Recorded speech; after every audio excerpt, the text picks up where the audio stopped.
कौरव और पांडव, ठीक है। कौरव 100 भाई थे और सैकड़ों उनके मित्र थे। 100 भाई में तो जाहिर सी बात है बहुत सारे कुछ रहते रहेंगे। पांडव 5 भाई थे। कौरव थे 100 भाई थे और पांडव कितने थे? 5 भाई थे और उनके कई मित्र थे। अब 100 भाई होंगे तो 100 के बहुत सारे मित्र होंगे और 5 होंगे उनके थोड़े मित्र होंगे। को राज्य के अधिकार से वंचित कर दिया। कौरव और पांडव दोनों भाई थे, पर पांडव थे वो 5 थे और कौरव थे 100 थे। पर कौरवों ने क्या करा? धोखेबाजी करके पांडवों से उनका राज्य छीन लिया।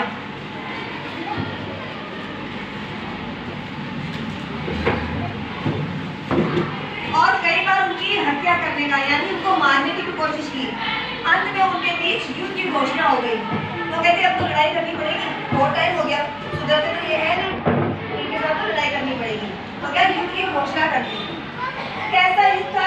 ये भाई भाई के विरुद्ध, भतीजे काका के विरुद्ध, मतलब एक कैसा युद्ध था, कैसे लड़ाई थी? घर घर के बीच, भाइयों के बीच, काका ताओं के बीच में युद्ध, ठीक है, कजन के बीच में युद्ध, दादा पोता के बीच में युद्ध, लड़ने मरने के लिए मैदान में डट खड़े हुए। पांडवों ने अर्जुन बेजोड़ तीरंदाज था, जो पांडव था ना, वो अर्जुन जो था वो तीर बाण बहुत अच्छे चलाता था, बहुत निशानेबाज था। उनके कारण कौरवों को बहुत नुकसान हो रहा था। अर्जुन तो क्या यहाँ खड़ा खड़ा तीर बाण से निशान लगा देता था, मार देता था, तो कौरवों के बहुत बड़ा नुकसान हुआ। तो उन्होंने सोचा ये तो अच्छे निशानबाज है,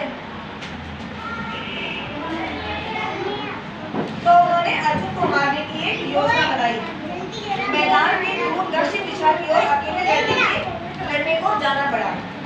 दूसरे दिन कौरवों ने सेनापति द्रोणाचार्य ने अपनी सेना इस ढंग से चक्रवात तरीके से जमाई कि जो भी उसमें घुसेगा जरूर ही मर जाता। उन्होंने एक चक्री रचाया कि जो भी चक्री के अंदर घुसेगा वो क्या मर जाएगा। चक्री में जाने का तो रास्ता था, परंतु उसमें वापस आने का रास्ता नहीं था।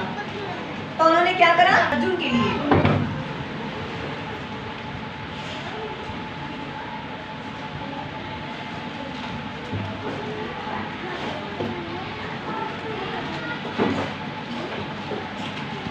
बहुत दूर चला गया था। अब पांडव क्या करते? वह सब चिंतित थे, उन्हें समझ नहीं आ रहा था कि चक्र को ढूंढने के लिए किसे आगे करें, ठीक है। वे समझ गए थे कि आज पांडवों में से कोई भी जीवित नहीं बचेगा। ऐसे में अर्जुन के पुत्र अभिमन्यु ने कहा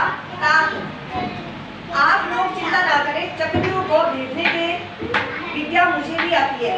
उन्होंने क्या, अभिमन्यु ने जब माँ के पेट में था ना वो, तो जैसे ही द्रोणाचार्य को जैसे ही कहानी सुनाते ना, तो वो अभिमन्यु क्या अंदर के अंदर सुनता था। तो जब चक्रव्यूह बना ना, तो उसमें जाने का रास्ता अभिमन्यु को पता था, पर जब बाहर निकलने की बारी आई तो उनकी मम्मी क्या है, सो गई थी। तो उनको आधा ही रास्ता पता हुआ, आधा वो भूल गए, उनको याद नहीं था क्योंकि उनकी माँ तो सो गई थी, वो मम्मी के पेट में थे। तो कहते हैं कि मुझे ना चक्रियों को तोड़ने का मुझे पता है, भीतर तो ले जा सकूंगा, मगर बाहर आने की विद्या मुझे नहीं आती। वीर ने कहा बस बेटा मुझे इतना ही चाहिए, एक बार भीतर घुस जाऊं, बाद में प्रलय मचा दूंगा। मगर बालक अभिमन्यु को हम खतरे में डाले ये हमें शोभा नहीं देता। वो कहता तुम तो अभी इसमें चक्री में जाने का रास्ता जानते हो, और क्या तुम अभी छोटे हो, तुम्हें मैं अंदर जाकर तुम्हारे जान के लिए खतरा नहीं बन सकता। बालक हूँ तो क्या हुआ, समय आने पर तो बालक भी समाज के लिए अपना बलिदान कर देते हैं। यदि मेरी विद्या इस समय काम न आई तो मेरा जीवन निरर्थक हो जाएगा। आप मुझे आशीर्वाद दीजिए। वो कहते अगर मैं चक्री में नहीं गया, तो काम नहीं आया, तो मेरा जन्म तो बेकार है। तो आप लोग मुझे आशीर्वाद दो कि मैं चक्री के अंदर चला जाऊँ। उस दिन अभिमन्यु ही पांडव सेना का सेनापति बना। फिर शंखनाद यानी शंख बजा और उसने चक्री में आक्रमण किया। उसके पीछे पीछे युधिष्ठिर, भीम, नकुल, सहदेव और दूसरे वीर चक्री में घुसते गए करे, मगर कोई भी वीर व्यूह में तीसरे घेरे से आगे नहीं बढ़ सका। तीसरे घेरे से बाहर उलझ गई, मतलब तीसरे घेरे में वो उलझ कर रह गए, अंदर कोई नहीं जा सका। अकेला अभिमन्यु सब घेरे तोड़ता हुआ चक्रव्यूह के केंद्र तक पहुंच गया। कौरवों के सेनापति द्रोणाचार्य विसित थे और प्रसन्न थे। जो द्रोणाचार्य थे ना, वो खुश भी थे और थोड़े से दुखी भी थे, विस्मय में थे। मगर दूसरे कौरव भी भयभीत थे कि अगर यह बालक चक्रव्यूह तोड़कर निकल गया तो उसकी वीरता पर हमेशा हमेशा के लिए कलंक लग जाएगा। ऐसे योद्धाओं में कर्ण, जयद्रथ, दुशासन, अश्वत्थामा और दुर्योधन का पुत्र लक्ष्मण भी थे।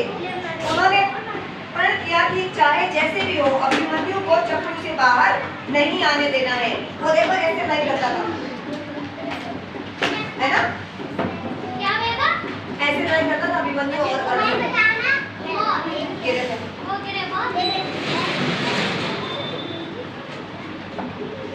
फिर क्या था, सब महारथियों ने उस वीर बालक को घेर लिया और उस जमाने में युद्ध का नियम होता था कि जिसके पास हथियार ना हो वह घायल हो तो उस पर वार नहीं किया जाता था। एक वीर से एक शत्रु ही युद्ध कर सकता था। पहले क्या है, अगर किसी के पास हथियार नहीं है तो कोई उस पे नियति पे हथियार नहीं डालता था। आजकल तो क्या नहीं है तो लो ये डंडे से ले मुक्के से मार दिया, ऐसे पहले जमाने में नहीं होता था। एक वीर से एक ही शत्रु युद्ध करता था, मगर उस बालक पर 7 योद्धा टूट पड़े। वो छोटा बच्चा ही तो था, मतलब इतना भी बच्चा नहीं था, पर वो सब में बच्चा ही था, ठीक है। और वो एक अकेला जिसके पास कोई हथियार नहीं था, 7 जो बदमाश है ना उसके ऊपर कूद पड़े और अंत में वीर गति को प्राप्त हो गया। ये घटना कौरवों के नाम पर बड़ी भारी कलंक बनी और अभिमन्यु का नाम अमर हो गया।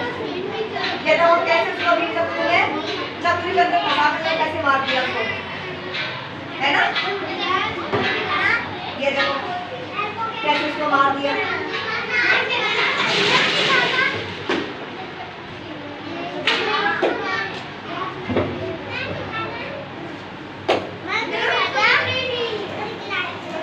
तो इसका शीर्षक क्या है? ये पाठ साहस और वीरता के भावों को जगाने के उद्देश्य से लिखा गया है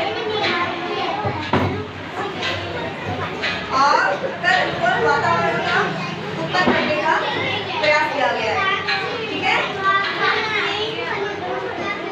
पांडव और कौरवों की, पांडव कितने भाई थे? 4 और कौरव कितने भाई थे? 100।